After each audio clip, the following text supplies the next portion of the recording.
سرخط مهمترین خبرها: استرداد یک گمانبر از روسیه به تاجیکستان. قطر برای ساختمان نیروگاه راغون 50 میلیون دلار می‌دهد. و در حمله اسرائیل به بیمارخانه در غزه چند خبرنگار کشته شدند.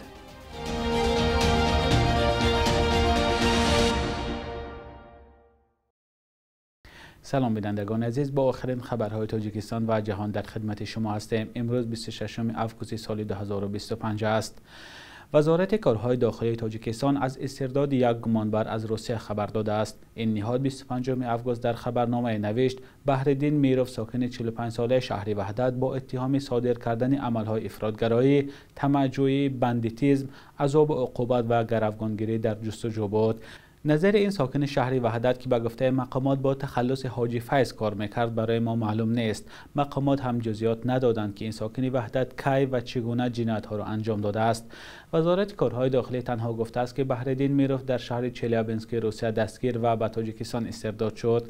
مقامات از شهروندان خواستند که اگر از این مرد شکایت داشته باشند به وزارت کارهای داخلی تاجیکستان مراجعت کنند. نظر پیوندان بحرالدین میروف فعلا دسترس نیست. همه ساله از روسیه به تاجیکستان چندین نفر استرداد می شوند. در سالهای اخیر چندین منتقد دولت از جمله فعالان از ولایت مختار کوهستان بدخشان نیز از روسیه به تاجیکستان استرداد و سپس به سالهای طولانی زندان محکوم شدند.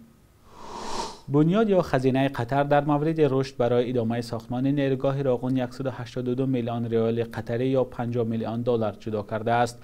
به گزارش رسانه‌های قطری، سازشنامه را مدیر خزینه قطر عاید به رشد با وزیر مالیه تاجیکستان امضا کرده است. وزارت مالیه تاجیکستان هم با نشر این خبر گفته است 50 میلیون دلار قرض با امتیاز است. مهلت و شرط و شرایط این قرض اعلام نشده است. در خبر وزارت مالیه تاجیکستان تنها آمده است هدف لایحه سهم گذاشتن به امنیت ملی انرژتیکی و دستگیری رشد در تاجیکستان است. مدیر خزینه قطر عاید به رشد در جریان سفرش به تاجیکستان از نیروگاه راغون نیز دیدن کرده است. حکومت تاجیکستان تلاش دارد که برای تا آخر ساختن نیروگاه راغون از خارج سرمایه دریافت کند. تا این وقت بانک جهانی، بانک اسلامی رشد و بعضی کشورها از سرمایه‌گذاری به ساختمان نیروگاه راغون خبر دادند. در 15 شهر و ناحیه تاجیکستان کودکان از 6 ماه تا 5 ساله را ضد بیماری سرخکن ام می‌کنند. خبرگزاری از پلاس از قبل نمایندگان وزارت تندرستی تاجیکستان نوشته است امکانی از روز 25 آگوست آغاز شده تا 6 سپتامبر ادامه می‌کند. به قبل منبع امگذرانی در شهرهای دوشنبه، اسفره، پنجکن، وحدت، حصار و ناحیه‌های رودکی، ورزاب، قبادیان، دنقره، شهریتوز، کوشانیان، واسه وخش فرخار گذرانده می شود. نمایندگان وزارت تندرستی گفتند که در 15 شهر و ناحیه که کودکان ام کرده می شوند سالهای گذشته گرفتاری به بیماری سرخکن ثبت شده بود. به اطلاع وزارت تندرستی بجز 15 شهر و ناحیه ذکر شده در دیگر منطقه های تاجیکستان احتمالیت گرفتار شوی کودکان به بیماری سرخکن وجود ندارد. مستقلانه تصدیق کردن این معلومات فعلا غیر امکان است.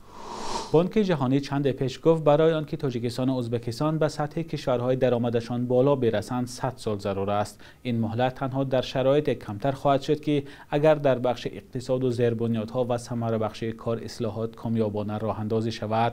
همکار ما شهلای عبدالله از ساکنان و مهمانهای پایتخت پرسید که برای به یک کشور اقتصاد و درآمدش بالا رسیدن تاجیکستان چند سال ضرور است و پیش از همه چه کارها باید انجام داده شود. پاسخها را یکجا می‌بینیم. ما اگر فعالیت درست کرده داشته باشیم در 10 سال اقتصاد ما بلند می شود. چگونه؟ کارخانه را تامین بکنیم، استثمارات را تامین بکنیم، کار را زیاد بکنیم به مردم که خلق به نمونه. در 10 سال اقتصاد ما بلند می شود. این مربوط به فعالیت ما دارد. بعضی نارسایی ها بود، در ابتدا جنگ بود، بادپسانا یک دولت نوپا سر پای شده، یک دولت نوپا که سر پای شده یک دم نمیتونه همه کار پیش بره. حالی شده، حالی وقتش رسیده که باید ما سطح کار را بلند بریم، فابریکه را فعال بسازیم، شغل به مردم زیاد بکنیم، کارآفرینی به مردم زیاد بکنیم، ما بلند میرویم. تاجیکستان سطح درآمدناکیش به درجه لازمی رسیدنش 100 سال حتی کمی میکند، به آن خاطر که тоҷикистон имрӯз бо ҳар гуна нишондиҳандаҳои фасод, бо сатҳи пасти маориф, бо норасоии кадрӣ дучор шуда истодааст. Ин 100 сол ҳатто камӣ мекунад, агар ин аҳвол идома ёфтан гирад. Тоҷикистон дорои захираҳои геологӣ ёки дорои захираҳои кӯҳӣ на он қадар ғанӣ дорад ки ба он даромаднокии сатҳи лозима бирасад. лекин эҳтимолан метавон гуфт ки барои Тоҷикистон ҳамчун мӯъҷиза, агар як нафар як шаҳрванде пайдо шавад ки ягон фейсбукро агар ихтироъ кунаду дар он ҳолат як сатҳи даромаднокии Тоҷикистонро аз рӯи саноати рақамӣ баланд бардорад, дар ин ҷо метавонад ягон мӯъҷизае рух диҳаду ва сатҳи даромаднокии мардуми Тоҷикистон ба сатҳи лозима бирасад. Ман Тоҷикистон аз 100 сола камтар ниёз дорад барои ин яки ба тараққиёти ҳамон кишварҳои хориҷа расад. Ин ҳама аз мардум вобаста дорад. چه قدری که مردم زیادتر کوشش کند که اما قدر دیگر ممکن است تاجیکستان ترقی کند. باید کارخانه‌های صنعتی رو بیشتر اندوستری کنونی کنند، صنعت وزنین و پیشروی صنعت سبو و فندگی. برای همین کارها رو باید کردن. آموختن در کار، علم آموختن در کار، کادرها رو در خارج و حاضر زمان باید کردن در کار. علمی حاضر زمان، کامپیوتر و مثال چیزا کسی. 100 سال اگر از یک جانب گیره درست است، ولی چون دیگر دولت‌ها که 40-50 سال گفته به حقیقت نزدیک می‌آید و اگر این آرزوها، این مقصد و هدفها عملی شود بسیار خیلی خوب است برای آیندگان البته. بینندگان عزیز، به نظر شما چند سال ضرور است تا تاجیکستان به یک کشور پیشرفته تبدیل شود؟ پاسخ خود را می توانید در زیر برنامه نویسید.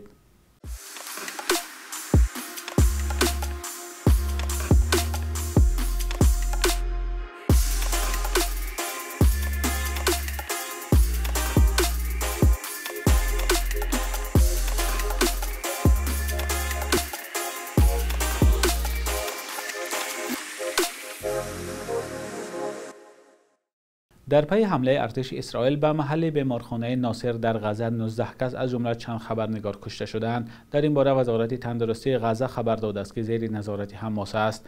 با گزارش رسانه‌ها در حمله اسرائیل دست کم 4 خبرنگار کشته شدند که با رسانه‌های بین المللی همکاری می‌کردند. آژانسی اسوسییتد پرس از مرگ مریم ابودقه خبر داده است که با این آژانسی و دیگر رسانه‌ها همکاری می‌کرد. حسین المصری نواربردار همکاری رایترز، محمد سلامه خبرنگار تلویزیون قطری الجزیره و عکسبردارش معاذ ابوطاها نیز در حمله اسرائیل کشته شدند. در میان ژورنالیستان زخمیان نیز هستند. گزارش شده است که نیروهای هوایی اسرائیل به اطراف بیمارخانه ناصر در غزه 2 مراتب ضربه زدند. ارتش اسرائیل فعلا این خبر را شرح نداده است. به معلومات روزنامه تایمز اسرائیل به احتمال زیاد حمله از سوی نیروهای زمینی انجام شده است. قبلا اسرائیل دلیل این گونه حمله ها را حضور جنگجویان حماس گفته بود. گروه حماس در آمریکا و اتحاد اروپا سازمان تروریستی شناخته شده است. طبق آمار کمیته دفاع از خبرنگاران، بعد از شروع جنگ در نوار غزه در ماه اکتبر سال 2023 زیاده از 190 روزنامه‌نگار در این باریکه کشته شدند. از میان 5 کشور آسیای مرکزی، رهبران تنها 3 دولت رئیس جمهور اوکراین را به روز استقلال این کشور تبریک کردند.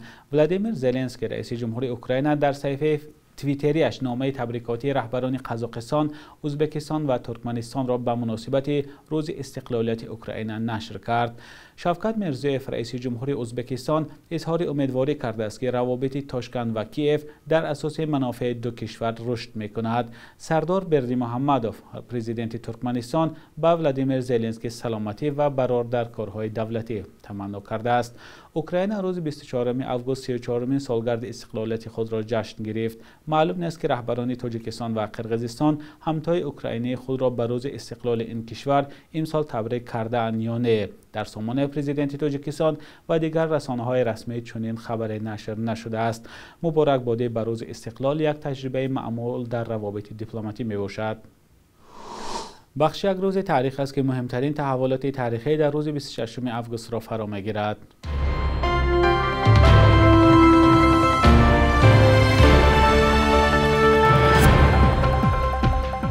26 августи соли 2016 ҷамшед ёров вакили дифои маҳмадалии ҳаид муовини зиндонии раҳбари ҳизби мамнӯи наҳзати исломӣ ва бародари ҳуқуқшиноси зиндонӣ бузургмеҳр ёров барои 2 моҳ ба ҳабси пешакӣ гирифта шуд.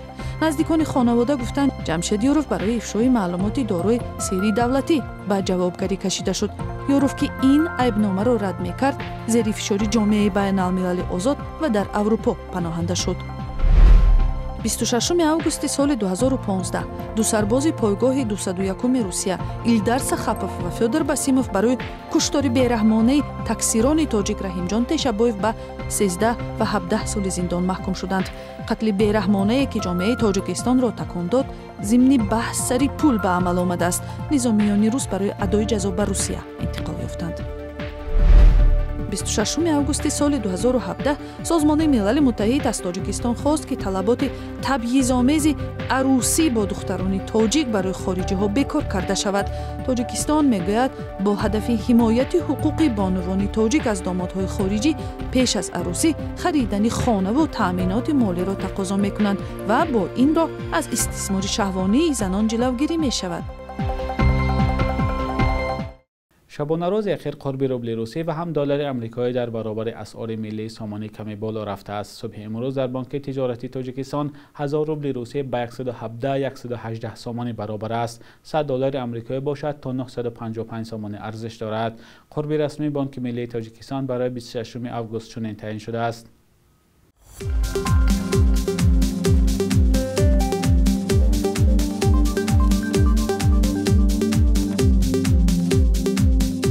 بینندگان عزیز، مهلت جدا شده برای برنامه نوید به انجام رسید. اگر خبر یا نظری دارید لطفاً به ما فرستید. تا فردا، خدا نگهدارتان.